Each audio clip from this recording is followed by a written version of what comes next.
After Deepavali பார்த்திங்கன்னா sweets எல்லாமே ரொம்ப டெம்டிங்காக இருக்குல்ல. ஆனால் வெயிட் லாஸ் பண்ணணும் அப்படின்னா ஹெல்த்தியான சாய்ஸ் வந்து நாம் சூஸ் பண்ணணும். ஸோ ஸ்வீட்ஸுக்கு பதிலாக ப்ரோட்டீன் ரிச்சாக இருக்கக்கூடிய ஸ்நாக்ஸ், ஃப்ரூட்ஸ், நட்ஸு இந்த மாதிரி நம்ம எடுக்கிறப்போ நம்மளோட பாடிக்கு நல்லாவே எனர்ஜி கிடைக்கும். ஸோ நான் இன்றைக்கி எங்கள் வீட்டில் இருக்கக்கூடிய பொமக்ரானட் தான் சிம்பிளாக ரீப்ளேஸ் பண்ணியிருக்கேன். இதோட பெனிஃபிட் அப்படின்னு பார்க்குறப்போ நிறைய சொல்லலாம். ஸோ ஆன்டி ஆக்சிடென்ட்ஸோட பவர் ஹவுஸ் அப்படின்னே சொல்லலாம். டைஜஷன் இம்ப்ரூவ் பண்ணுறதுக்கு ஹெல்ப் பண்ணும். இதில் இருக்கக்கூடிய நேச்சுரலான ஸ்வீட்னஸ் வந்து நம்மளோட அந்த சுகர் கிரேவிங்ஸை கண்ட்ரோல் பண்ண முடியும். ஃபைபர் அதிகமாக இருக்குது அண்ட் வந்து நம்மளோட மெட்டபாலிசம் இன்க்ரீஸ் பண்ணுறதுக்கு இது ஹெல்ப் பண்ணும்.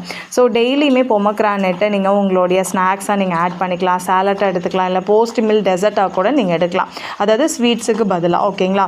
ஸோ இந்த மாதிரி நம்ம வந்து சின்ன சின்ன டிஃப்ரென்ஸ் நம்ம வந்து பண்ணுறப்ப தான் நமக்கு வந்து ரிசல்ட்டில் நல்ல சேஞ்சஸ் இருக்கும். ஸோ இப்படி நம்ம ஹெல்த்தியான ஸ்நாக்ஸை நம்ம ரீப்ளேஸ் பண்ணுறப்போ நம்ம வந்து ஃபில்லிங்காகவும் இருக்க முடியும், எனர்ஜெட்டிக்காக இருக்க முடியும், ஃபிட்டாகவும் இருக்க முடியும். ஓகேங்களா? ஸோ இந்த மாதிரி ஸ்மால் ஸ்வாப்ஸ் வந்து பண்ணினீங்க அப்படின்னா கண்டிப்பாக உங்களுக்கு ரிசல்ட் கிடைக்கும் வெயிட் லாஸில். ஓகேங்களா? ஸோ இந்த மாதிரி நீங்களும் வந்து ஹெல்த்தியான டிப்ஸ் வேணும் அண்ட் வந்து ஹெல்த்தியாக சஸ்டைனபிளான வேலை நீங்கள் வெயிட் லாஸ் பண்ணணும்னு நினைக்கிறீங்க அப்படின்னா நம்மளுடைய ஃபிட் ப்ளூம் மாம்ஸ் அப்படிங்கிற கம்யூனிட்டியில் குரூப்பில் நீங்கள் ஜாயின் பண்ணிக்கலாம்.